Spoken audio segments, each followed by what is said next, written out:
na toshe kunne na ana ta cewa wai kin mun wayo, haka ma na gode an danganta ne da ke zo mun wayo.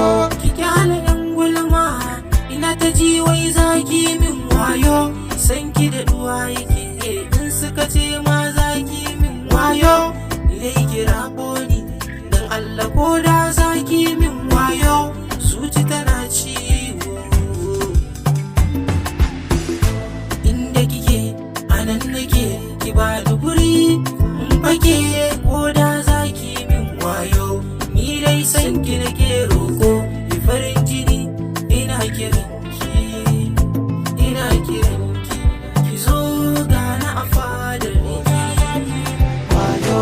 Ko za na sha wahala ko da ba za ki kula ba ki mun wayo. Jabir G.Son.